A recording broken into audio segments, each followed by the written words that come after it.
Alright, guys, so this episode was adorable.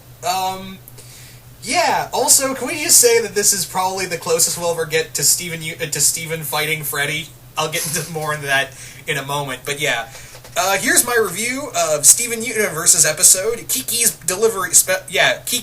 Pizza Delivery Service. Obviously, the title is meant to be, what else, a reference to Hayao Miyazaki's Kiki's Delivery Service. Yeah. It kind of figures, doesn't it? It kind of, like, if you had a character named Kiki, wouldn't you want to have that at some point in your episode? Anyway, so the episode is pretty much centered around Kiki, which is a character we haven't really had a lot of spotlight on. We've had some spotlight on Jenny, not really, but here she's front and center with Steven, and again, Steven's dream powers are growing even more, and it's more about Kiki learning to say no to her sister. I also find it really adorable when Kiki says, when she gives the pizza to Steven the first time, she's like, "Hey, are you have someone else? Are you gonna have a special someone over tonight?" And that usually transitions to, "Hey, is Connie coming over?"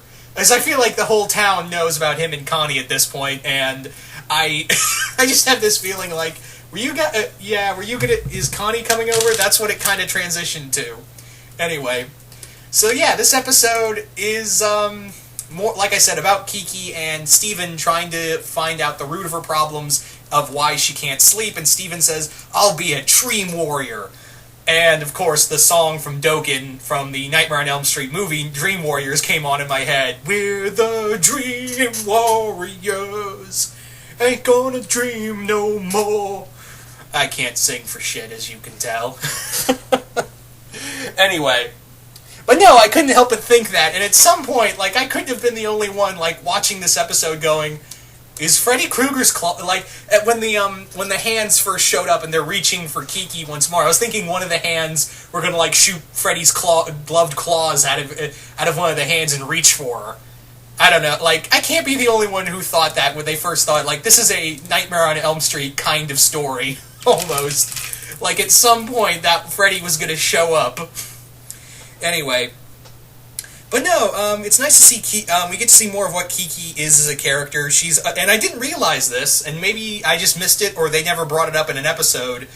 But yeah, apparently Kiki is not the younger sibling; she's the twin sibling to Jenny. I always assumed she was the younger sibling. That was my thing. I didn't realize until this. Maybe I missed it. Maybe I missed it in the episode when I was watching earlier episodes, but. Yeah, I always assumed she was the younger sibling. I didn't realize that her and Jenny were twins. Maybe I just missed that. I don't know.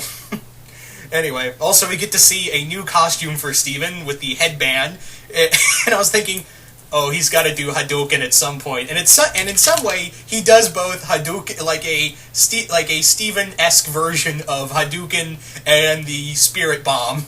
But instead, he makes he's like Ryu, Goku, and Green Lantern all rolled into one character, and it's amazing because he makes constructs of grates of like stuff to cut pizzas with, and I was like, this is amazing. Yeah. Also, I can't talk about this episode without mentioning the Evangelion reference in the episode, where at the end of the dream, when Jenny finally realizes I have to say no to, when Kiki finally realizes I have to eventually say no to Jenny at some point. So yeah, I love that moment. They're all just watching at the beach, and you see these giant spires of pizza in her dream, and I was like, yeah, that is totally that is end of Evangelion reference right there. Yeah, that's like we've had this was just a bunch of tiny underground anime references.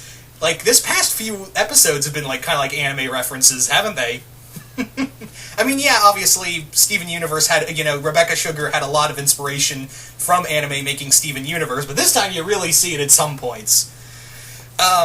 Obviously, we've seen it before in the past with this show, obviously in the Dr. Gero reference in Nightmare Hospital, and then we saw the blatant Sailor Moon reference in I think a Season 1 episode.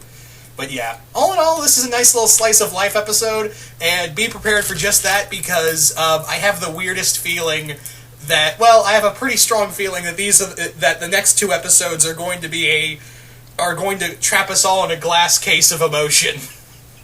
So be prepared. So we all should be prepared for that when we get to Monster Reunion and Alone at Sea. I just feel like the clear, the song "Bad Moon Rising" is just playing in my head. The more I think about those episodes, like, I see bad things rising.